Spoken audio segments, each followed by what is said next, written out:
और इस बीच बड़ी खबर है, उपराष्ट्रपति मध्य प्रदेश के दौरे पर हैं। कुछ ही देर में वो नरसिंहपुर पहुंचने वाले हैं।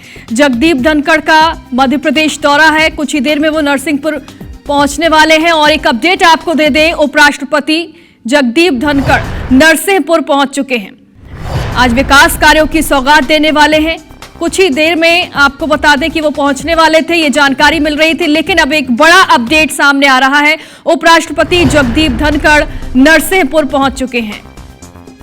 आज नरसिंहपुर में करोड़ों के विकास कार्यों की सौगात उपराष्ट्रपति देने वाले हैं और मध्य प्रदेश के मुखिया सीएम डॉक्टर मोहन यादव भी इस दौरान नरसिंहपुर में ही मौजूद हैं। उनकी अगवानी करने के लिए, उनका स्वागत करने के लिए आज नरसिंहपुर में तमाम स्थानीय कार्यक्रमों का भी आयोजन किया गया है। यहां पर भी उपराष्ट्रपति और सीएम डॉक्टर मोहन यादव दोनों शामिल होने वाले हैं और शिरकत करेंगे। फिलहाल इस वक्त का बड़ा अपडेट आपको बता दें, उपराष्ट्रपति जगदीप धनखड़ नरसिंहपुर पहुंच चुके हैं। आज नरसिंहपुर में कई विकास कार्यों की सौगात उपराष्ट्रपति देने वाले हैं और सीएम डॉक्टर मोहन यादव भी उनकी अगवानी करने के लिए नरसिंहपुर के दौरे पर पहुंचे हुए हैं। उपराष्ट्रपति मध्य प्रदेश के दौरे पर हैं और इस दौरान वो नरसिंहपुर पहुंचे हैं।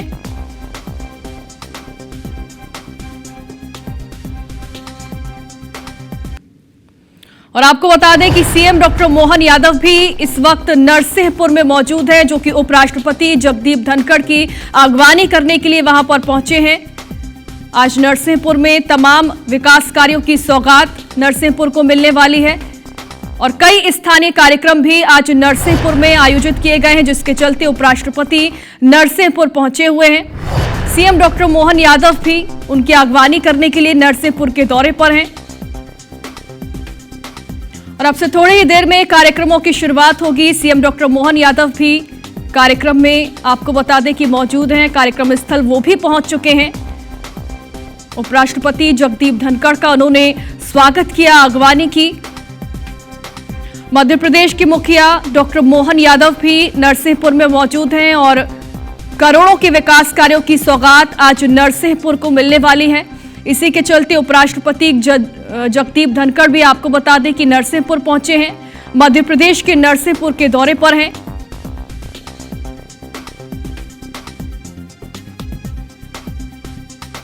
और आज कई विकास कार्यों की सौगात नरसिंहपुर को मिलने वाली है और इसके साथ ही साथ कई स्थानीय कार्यक्रमों में भी उपराष्ट्रपति जगदीप धनखड़ जो है वो शिरकत करने वाले हैं। लगातार उद्योगों के बारे में रीजनल स्तर पर जो कॉन्क्लेव उन्हें आयोजित किए, उसके दूसरे चरण में जिस प्रकार से उन्हें नरसिंहपुर जिले को खेती के उद्योग के लिए चुना है, ये उद्योग का कॉन्क्लेव हम सबके लिए प्रेरणादायी है। नरसिंहपुर जिले का किसान वैज्ञानिकों से भी नजर मिलाकर बात करता है।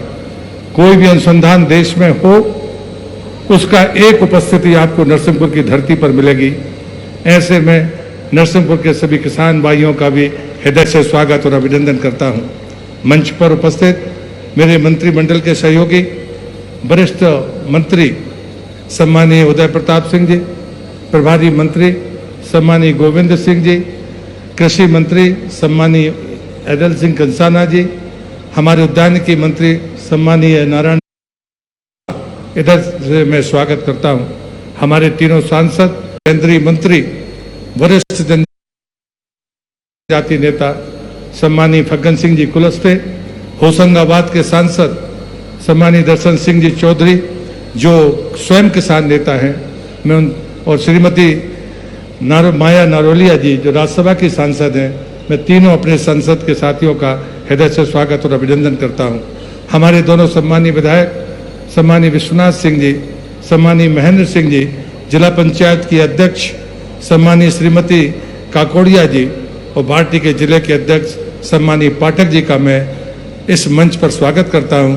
और आप सबकी तरफ से मैं चाहता हूं हम तालियां बजाकर मंच के सभी अतिथियों का स्वागत करके इस कार्यक्रम को अपनी गरिमा प्रदान करें। नरसिंहपुर आतिथ्य के लिए जाना जाता है। मां नर्मदा की कृपा इस जिले के ऊपर है। 137 किलोमीटर नर्मदा इस जिले में बहती हैं। हम सतपुड़ा के भी हिस्से हैं, हम विंध्याचल के भी हिस्से हैं, हम भाग्यशाली लोगों में से हैं। आज का दिन हम सबको ऊंचाइयों के लिए और ऊंचाइयां देगा, ऐसा आशीष हमें महामहिम उपराष्ट्रपति जी से और सभी अतिथियों से मिलेगा। ऐसा कहते हुए मैं पुनः स्वागत करते हुए अपनी बात को यहाँ समाप्त करता हूँ। भारत माता की जय।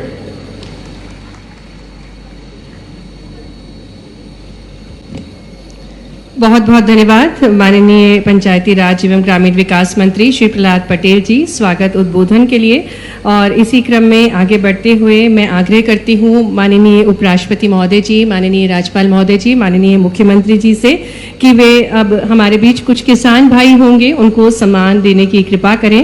इसी क्रम में आमंत्रित करते हैं मंच पर श्री लक्ष्मण पटेल को जो कि ग्राम रीछा से हैं, प्राकृतिक खेती 2019 से कर रहे हैं और जैविक खेती करके वे स्वयं के खेत पर बीजामृत, जीवामृत, घन जीवामृत, दशपर्णी अर्क, जैविक कीटनाशक आदि बनाकर उपयोग करके 5 एकड़ में पूर्णतः जैविक खेती कर रहे हैं। और इसी क्रम में आपको आज प्रमाण पत्र दिया जा रहा। किसान पुत्र सौभाग्य की बात है। बलराम, भगवान कृष्ण हम सबके जयकारे लगाते हैं। आप उसके ही वंश के वंशज है। माननीय धनखड़ साहब का जोरदार अभिनंदन नरसिंहपुर की इस धरती पर करें। सम आदरणीय मंगू भाई पटेल साहब हमारे बीच महामहिम के नाते से हमारी सरकार का मार्गदर्शन भी कर रहे हैं और उनका आशीर्वाद भी हमको मिल रहा है। इस अवसर पर आदरणीय डॉक्टर सुदेश धनखड़ जी, आपका भी वंदन है, अभिनंदन है, आपका स्वागत है नरसिंहपुर की इस धरती पर। हमारे बीच माननीय मंत्रीगण, माननीय प्रहलाद पटेल जी, माननीय मंत्री ग्रामीण पंचायत, माननीय मंत्री राव देश उदय प्रताप सिंह जी, जो पूर्व सांसद, माननीय मंत्री जी भी पूर्व सांसद, पूर्व मंत्री रहे माननीय प्रहलाद पटेल जी। इस अवसर पर हमारे प्रभारी मंत्री माननीय गोविंद सिंह जी, जो अपने दायित्व का निर्वहन करते प्रभारी मंत्री के नाते यहाँ भूमिका रख रहे हैं। माननीय कृषि मंत्री अदल सिंह कंसाना जी, आपका भी अभिनंदन है। माननीय मंत्री नारायण सिंह जी उद्यानिक एवं बागवानी के मंत्री हैं। हमारे बीच वरिष्ठ नेता और पूर्व मंत्री माननीय फग्गन सिंह कुलस्ते जी, आपका भी वंदन अभिनंदन। माननीय विधायक, माननीय सांसद दर्शन सिंह जी, आपका भी स्वागत अभिनंदन है। हमारे बीच नारायण सिंह जी हो गए, उसके पीछे फग्गन सिंह जी, हमारी एक और बहन माया नरोलिया जी, माननीय सांसद राज्यसभा। इस अवसर पर नागेश जी, माननीय विधायक नरसिंहपुर, माननीय विधायक विश्वनाथ प्रताप सिंह जी, हमारी जिला पंचायत के अध्यक्ष जी, इस अवसर पर जिला अध्यक्ष नरसिंहपुर, और इस पूरे आयोजन के लिए जिनके कारण से ये आयोजन की गरिमा भी है और गौरव भी है, भगवान नरसिंह की नाम पर ये नगरी जिसकी आज आभा छटा एक अलग प्रकार से मां नर्मदा के आशीर्वाद से निकल के आई है। बोले नरसिंह महाराज की, नर्मदा महारानी की। सच्चे अर्थों में माननीय महामहिम, ये हमारा पूरा प्रदेश यशस्वी परमात्मा की दया से, बाबा महाकाल की कृपा से शस्य श्यामला है। कृषि के अलग अलग सभी सेक्टर में पूरे प्रदेश की अलग पहचान है, लेकिन पूरा प्रदेश एक तरफ और नरसिंहपुर एक तरफ है, इसका आनंद ही अलग है। यहां की तुअर दाल, यहां की प्राकृतिक खेती, यहां के उन्नत किसान मध्य प्रदेश में नहीं पूरे देश में अपनी अलग पहचान बना करके अलग से जाने जाते हैं। मां नर्मदा की विशेष कृपा है इस स्थान पर। यहां उच्च गुणवत्ता की सभी प्रकार की फसलों के लिए हम एक लाइन से अगर बात करें, महामहिम हमने सरकार बनने के बाद कई सारे सेक्टर में काम किया है। यशस्वी प्रधानमंत्री के आशीर्वाद से मध्य प्रदेश वो धरती है। वैसे तो कहा जाता है कि मध्य प्रदेश नदियों का मायका है। जितनी नदियां मध्य प्रदेश में हैं मुझे नहीं मालूम, लेकिन 247 नदियों की तो जानकारी है जिनका उद्गम मध्य प्रदेश से है। इस नाते से कह सकते हैं कि सर्वाधिक नदियों का अगर उद्गम कहीं है तो वो मध्य प्रदेश की धरती पर है। ये हमारे लिए सौभाग्य की बात। और खास बात, हमारे यहाँ कोई ग्लेशियर नहीं है, कोई बर्फ का या कोई बड़ा इस प्रकार का उद्गम के साथ कोई स्थान नहीं है, लेकिन प्राकृतिक सौंदर्य और परमात्मा का आशीर्वाद, यहाँ के घने जंगल, यहाँ की चट्टानों का सौंदर्य, सतपुड़ा, विंध्याचल, इनकी अपनी विशेष कृपा के कारण से हर नदी के आधार पर न केवल मध्य प्रदेश बल्कि आसपास के कई राज्य, जैसे मां नर्मदा का आशीर्वाद हमारे साथ साथ बाद में गुजरात और राजस्थान को भी आशीर्वाद मिलता है। ये हमारे लिए सौभाग्य की बात है। नर्मदे महारानी का आशीर्वाद मिलने के कारण यशस्वी प्रधानमंत्री के नेतृत्व में हमारा पूरा महाकौशल, पूरा मालवा और निमाड़ का भी कई हिस्सा अपने सभी खेतों के लिए न केवल जलराशि उपलब्ध करा रहा है बल्कि पीने का पानी भी और उद्योग धंधे के लिए भी। बदलते दौर में मध्य प्रदेश की जो आर्थिक समृद्धि आई है, उसमें समृद्धि में सबसे बड़ा आशीर्वाद मां नर्मदा जी का है। हमें इस बात का गर्व है। एक फसल, दो फसल, अब तो 3 फसल। अभी भी सारी दूर कहीं और किसी राज्य में जाओ तो गर्मी के समय खेत खाली मिलेंगे, लेकिन खेत की हरियाली अगर कहीं मिलेगी तो मां नर्मदा के आशीर्वाद से मिलेगी। अब इससे आगे बढ़ते हुए स्वर्गीय भारत रत्न अटल बिहारी वाजपेयी जी के लिए जोरदार अभिनंदन करो। भारत रत्न अटल बिहारी वाजपेयी अमर रहे। उनकी ये 100वीं जन्म शताब्दी चल रही।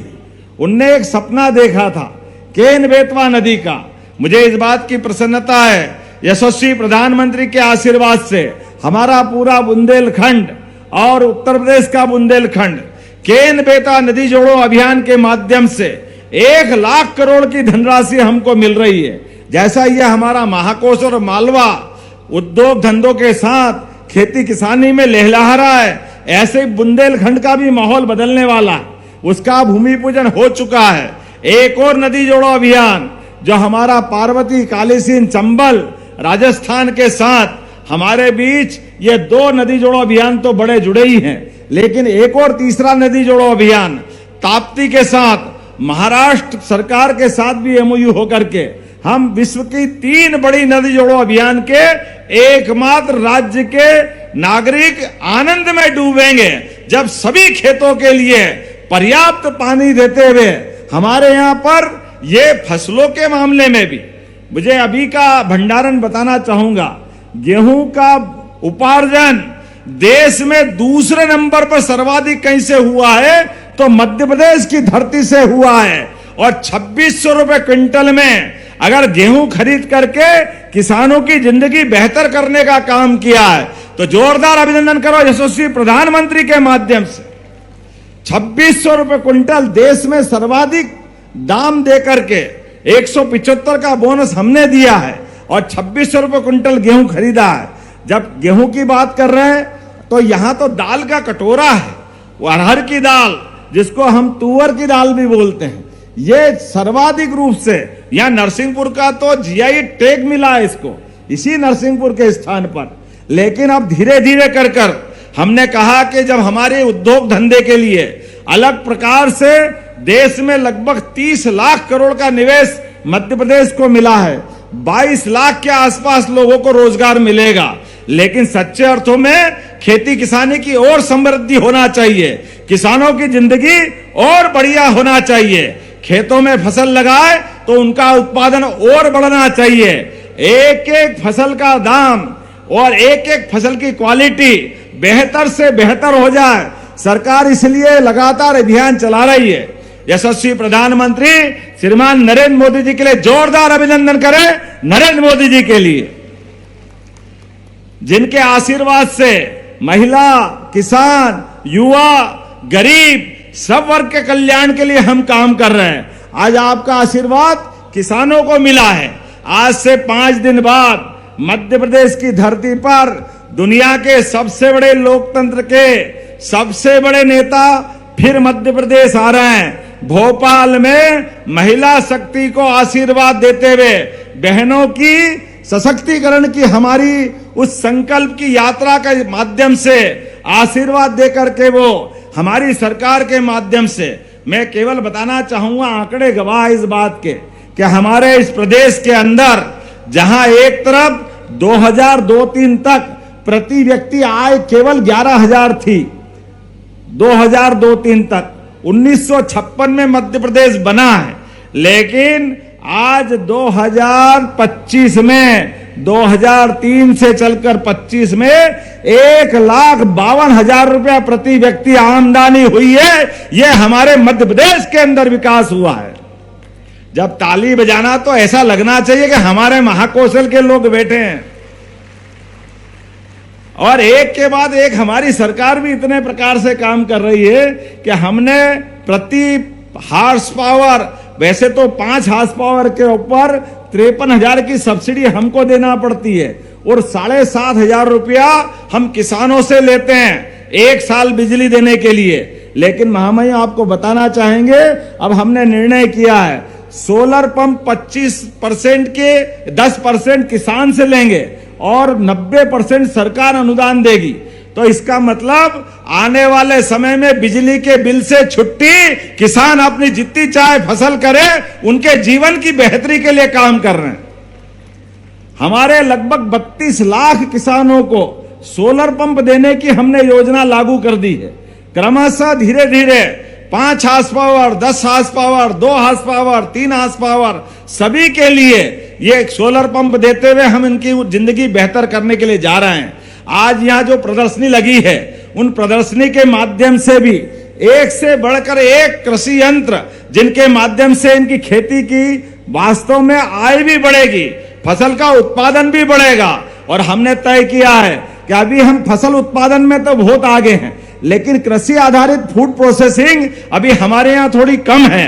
इसी को बढ़ाने के लिए अब ये जो कृषि आधारित मेले हम लगा रहे हैं, अभी हमने दिवाली के मेले देखे, दशहरे के मेले देखे, नवरात्रि का भी आनंद देखा, लेकिन सच्चे अर्थों में किसान की जिंदगी को बेहतर बनाने के लिए ये किसान मेले चालू किए हमने, किसान मेले, जिससे हमारे किसानों की जिंदगी बेहतर हो जाए।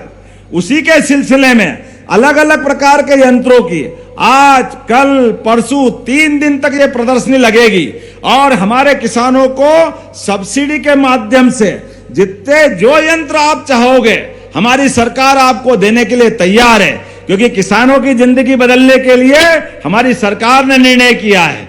आज के अवसर पर जब यहां से निकलेंगे तो केवल खेती किसानी नहीं, यहां मछली उत्पादन, दूध उत्पादन, फल उत्पादन, सब्जियों के लिए सभी प्रकार के रोजगार के संसाधनों के साथ एक एक करके सभी प्रकार के, जब मैं आज यहाँ आपसे बात कर रहा हूं तो यहां पर ही फूड प्रोसेसिंग के माध्यम से, वैसे तो अकेले नरसिंहपुर में 102 हेक्टेयर में हमारा नया इंडस्ट्रियल पार्क विकसित किया जा रहा, जोरदार अभिनंदन करें। एक नया कृषि आधारित उद्योग का पूरा सेक्टर, और केवल नरसिंहपुर में नहीं, हमारे यहां पर छिंदवाड़ा के बोरगांव, मंडला के मनेरी में 52 हेक्टेयर में फूड पार्क बना रहे हैं। 40 छोटी छोटी इकाइयों को हमने उनके इकाइयों को अपनी भूखंड की चाबी भी दी है और भूखंड भी सुपुर्द किया है। 23 इकाइयां स्थापित हो चुकी है, 133 करोड़ का निवेश किया गया है। आज यहां पर जब ये अपना मेला लगेगा तो लगभग 1300 करोड़ से ज्यादा के हमारे उद्योग के नए संकल्प पूरे हो करके बहुत जल्दी वो आकार साकार लेंगे।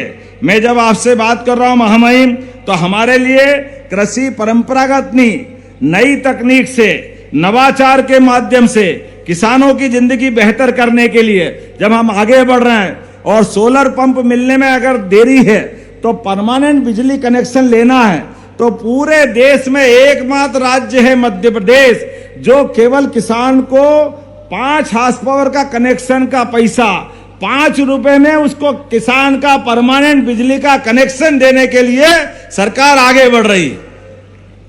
हमारे किसानों के लिए आज हमने और बहुत सारी योजना बनाई है, लेकिन आज तो आपको सुनने का दिन है। हमारे किसानों के लिए बंटवारा, नामांतरण, रजिस्ट्री, ये कुछ भी कराए, उसके बाद पटवारी और तहसीलदार चक्कर लगाते थे। हमने साइबर तहसील के माध्यम से आपका इधर आप बंटवारा कराएंगे रजिस्टर ऑफिस में, और उधर वो अपने आप उसका नाम चढ़ जाएगा। जोरदार अभिनंदन करें नई तकनीक के माध्यम से। पटवारी के यहां जाने की झंझट ही नहीं। एयर एम्बुलेंस, हेलीकॉप्टर एम्बुलेंस हमने प्रारंभ की है। कोई घायल हो जाए, सड़क पे मिले तो राहगीर योजना के माध्यम से अब उसको हॉस्पिटल पहुंचाएंगे तो 25,000 रुपया पहुंचाने वालों को हमारी सरकार के द्वारा दिया जाएगा।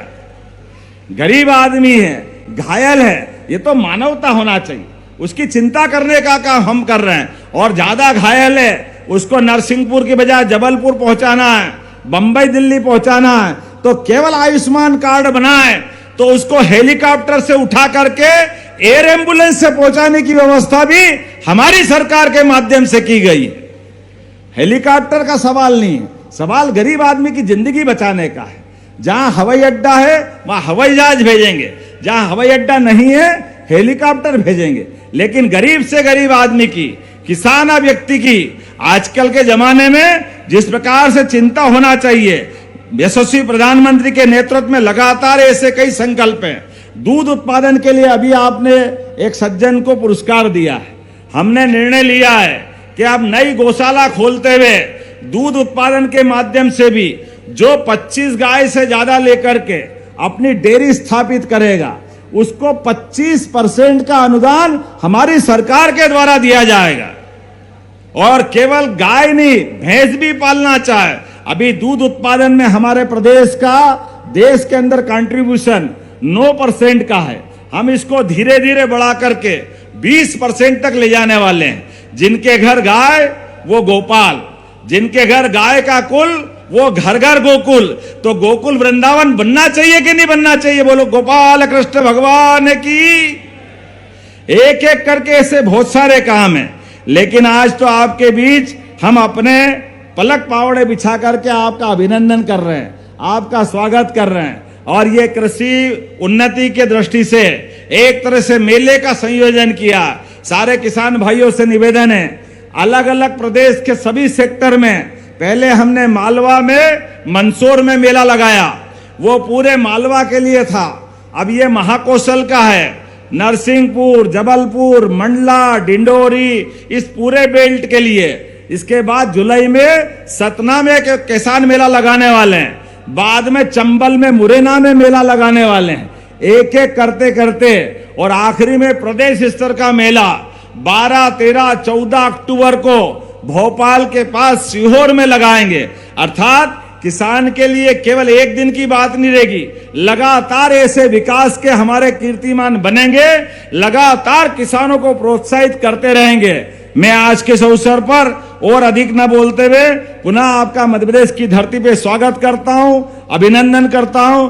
महामहिम, आप जब भी आते हैं आनंद से मन भर जाता है, आपका आशीर्वाद ऐसा मिलता है और कितना अच्छा लगता है जब आप राज्यसभा में भी सभापति की तालिका से किसान की बात करते हैं, किसान के हित की बात करते हैं, तो ऐसा लगता है रोम रोम में रोमांच आ जाता है। एक किसान का बेटा बैठता है और क्या धाकड़ तरीके से अपनी न केवल वहां का सदन चलाता है बल्कि सदन की मर्यादा का भी ध्यान रखता है। आपका मैं पुनः एक बार फिर वंदन करता हूं, अभिनंदन करता हूं, इस भावना के साथ कि आज के बाद में भी लगातार आपका आशीर्वाद इसी प्रकार से मिलता रहेगा। बोला मिलता रहेगा कि नहीं मिलता रहेगा? जोरदार अभिनंदन करो महामहिम का। तो मेरी अपनी ओर से पुनः आपका वंदन, अभिनंदन, बहुत बहुत धन्यवाद। भारत माता की जय। बोला भगवान बलराम की।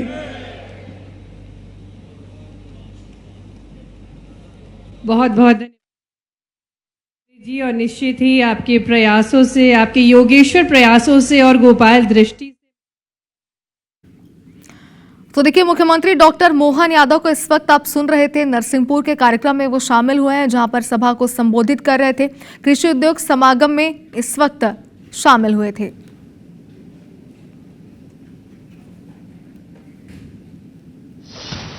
और ये इलाका पसंद आ गया और उनकी शादी प्रसून डोरेलिया से कराई। उनके पिताजी स्वर्गीय के डोरेलिया जी से मुलाकात हुई। तो आदमी सबसे पहले ध्यान देता है कि बेटी कहां जा रही है। नरसिंहपुर को देखा। उसके बाद 2009 में उदय प्रताप जी सांसद बने और मुझे पृष्ठभूमि बताई। मैं विभूत हो गया कि इसका लगाव राजस्थान से भी है, हमारे दिल और दिमाग से भी है, और 3 दशक पहले का है। तब मन में एक लालसा हुई कि किसानों के साथ यहां साक्षात्कार किया जाए। मुख्यमंत्री मोहन यादव जी साधुवाद के पात्र हैं 2 वजह से, खासतौर आज के लिए। मेरे जीवन के ये पल मैंने देखने को मिले हैं आपके सौजन्य से, और वो भी कार्यक्रम कैसा। देश में पहला कार्यक्रम कृषि उद्योग समागम 2025। मैं मानकर चलता हूं देश का हर प्रांत इसका अनुकरण करेगा। किसान से कृषि का लगाव बहुत होना चाहिए, यह मैं बात कह चुका हूं। मुख्यमंत्री जी सांस्कृतिक रूप से भी कृषि से जुड़ाव रखते हैं। अब माखन चोर बनने की तो आवश्यकता नहीं है, क्योंकि आपने डेयरी उद्योग को बहुत बढ़ावा दे दिया है। 29 मई से 12 जून तक भारत सरकार का कृषि मंत्रालय भी एक आयोजन कर रहा है, कृषि वैज्ञानिक आपके गांव अभियान। क्योंकि किसान अन्नदाता है, हमारा भाग्य विधाता है। पर एक तरीके से मुख्यमंत्री जी आपने एक नई पहल की है। मैं मानकर चलता हूं राष्ट्रीय स्तर पर इसको माना जाएगा। आज पूरा देश राष्ट्र भावना से ओतप्रोत है, राष्ट्र को समर्पित है, आतंकवाद के खिलाफ एकजुट है, और प्रधानमंत्री के नेतृत्व में पहलगाम का जवाब ऑपरेशन सिंदूर के माध्यम से लिया, उसका लोहा दुनिया ने माना है।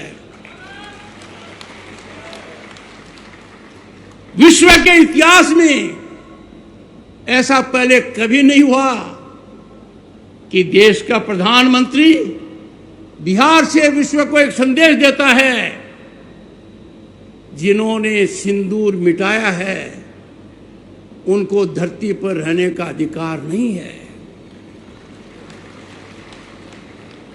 अंतर्राष्ट्रीय सीमा के अंदर घुसकर भावलपुर, मुरीद के जैसे मोहम्मद और लश्कर तैयबा के ठिकानों पर क्या सटीक बमबारी हुई, नष्ट कर दिया। कोई प्रमाण नहीं मान रहा है, कोई नहीं मांग रहा है। कारण जब कॉफिन ले जाए जा रहे थे, उनकी फौज खड़ी थी, उनके नेता खड़े थे, आतंकवादी खड़े थे। भारत को प्रमाण की आवश्यकता नहीं, जिनको चोट लगी है उन्होंने ये प्रमाण विश्व के सामने दे दिया। भारत के प्रधानमंत्री का संकल्प एक लौह पुरुष की तरह है। अब हर व्यक्ति राष्ट्र भावना से, राष्ट्र हित से ओतप्रोत है। ये बहुत बड़ी उपलब्धि है, क्योंकि आज का भारत ये मानता है कि इस पराक्रम ने, हमारी सेनाओं के पराक्रम ने हर भारतीय का सर ऊंचा कर दिया है। हम शान से कहते हैं हम भारतीय हैं। भारत बदल चुका है। भारत अब आतंकवाद को बिल्कुल बर्दाश्त नहीं करेगा। जो 70 साल में नहीं हुआ, वो कठोर निर्णय भारत के प्रधानमंत्री ने लिया और पाकिस्तान का पानी बंद कर दिया और कहा खून और पानी एक साथ नहीं बहेगा, ये बहुत बड़ा संदेश दिया है। जिनका सिंदूर उजड़ा उनका लाज रखी है। आज का भारत साहसी है, आत्मविश्वासी है और दुनिया को समझ में आ गया है। आज हमें संकल्प लेना चाहिए कि जो प्रधानमंत्री का आह्वान है, हम भारतीय हैं, भारतीयता सर्वोपरि है, राष्ट्र हित से ऊपर कोई हित नहीं हो सकता और आज पूरा देश इससे ओतप्रोत है। पिछले दशक में भारत ने बड़ी आर्थिक उछाल लगाई, बड़ी जबरदस्त लगाई। हम बहुत कमजोर स्थिति में थे दुनिया में, पर एक बड़ी खुशखबरी है, आज भारत दुनिया की चौथी महाशक्ति अर्थव्यवस्था में बना है। हमने किनको पीछे छोड़ा? हमने फ्रांस को छोड़ दिया, इंग्लैंड को छोड़ दिया, जापान को छोड़ दिया। अब किसकी बारी है? जर्मनी की। और बहुत ही जल्दी भारत दुनिया की तीसरी बड़ी महाशक्ति बनने वाला है। आप पूरे देश में देख रहे हो कि ढांचा किस तरीके से बढ़ रहा है। आपके मुख्यमंत्री ने कहा पीड़ित को राहत देना, फिर यह नहीं देखना कि हेलीकॉप्टर काम में आएगी, हवाई जहाज काम में आएगी। सड़कों का जाल ये पूरे देश में फैला हुआ है। पर मेरा यह कहना है, और यह सही निर्णय है माननीय मुख्यमंत्री जी आपका, विकसित भारत का रास्ता किसान के खेत से जाता है। विकसित भारत का रास्ता गांव से निकलता है। विकसित भारत की कुंजी किसान के पास है और उस किसान को आप सर्जन कर रहे हैं, वो संकल्पित हो रहा है और अर्थव्यवस्था में बहुत बड़ा उछाल आएगा। पूरे देश में विकसित भारत के लिए एक महायज्ञ चल रहा है जो हर किसी की आहुति मांगता है, पर सबसे निर्णायक आहुति किसान की है। और मैं मानकर चलता हूं कि मेरे किसान भाई पूरी तरह सजग हैं। ये लक्ष्य हम प्राप्त कर रहेंगे। पर मैं आग्रह करूंगा किसान भाइयों से, आप अपने आप को उत्पाद तक सीमित मत रखो। आपको इसकी मार्केटिंग में भी पढ़ना चाहिए। आपको इससे जुड़े कृषि उद्योगों से भी आगे बढ़ना चाहिए, तभी तो किसान की उन्नति होगी। किसान को व्यापार में आना चाहिए, उद्योग में आना चाहिए। और इसीलिए माननीय मुख्यमंत्री का यह निर्णय बहुत आवश्यक है। मैं मानकर चलता हूं कि मध्य प्रदेश वो प्रांत होगा जहां किसान उद्यमी ज्यादा से ज्यादा होंगे। I have said on several occasions, farmers must emerge as entrepreneurs in agro sector. Our farmers must define entrepreneurship. I call them agripreneurs. We must have agripreneurs in millions who will engage with agro-produce marketing, agro-produce value addition, who will lead in dairying, in vegetables and fruits. और ये खुशी की बात है कि आज के दिन किसान के साथ संवाद हो रहा है। देश में 730 कृषि विज्ञान केंद्र हैं और Indian council of agriculture research, भारतीय कृषि अनुसंधान परिषद की अनेक संस्थाएं हैं।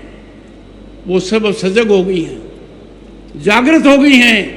और मुझे प्रसन्नता का विषय है कि जिस ओर मैंने ध्यान आकर्षित मुंबई में करवाया था, वो आज के दिन जमीनी हकीकत है।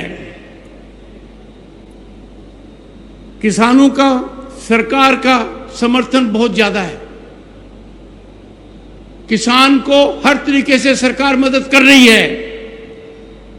पीएम किसान निधि सम्मान सीधा किसान के खाते में जाता है, पर अब आवश्यकता है कि बाकी सहायता जो किसान को मिल रही है वो सीधे किसान के खाते में जाए, क्योंकि इससे किसान को बहुत बड़ा फायदा होगा।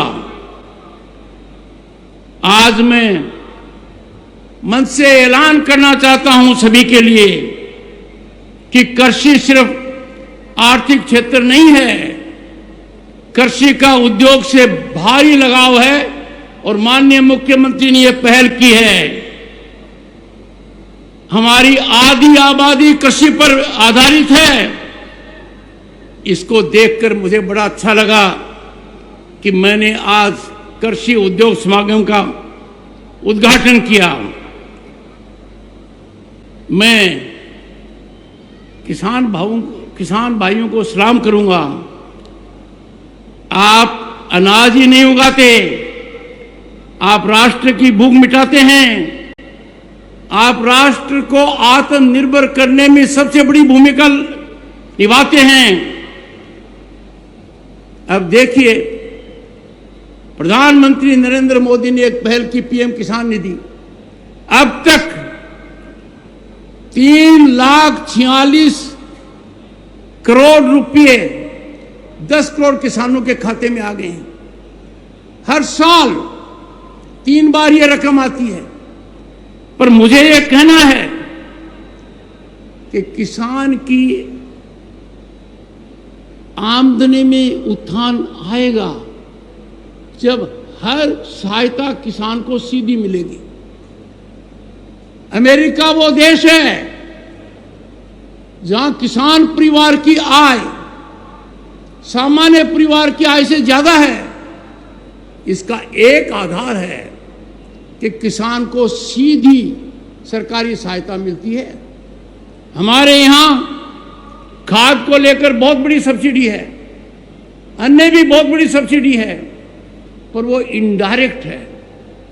यदि अगर वो सब सीधी किसान को दी जाए तो मेरा आकलन है एक आधार पर कि हर किसान को हर साल कम से कम 35,000 रुपये मिलेंगे। मैं मानकर चलता हूं कि Indian council of agriculture research इस पर ध्यान देगी,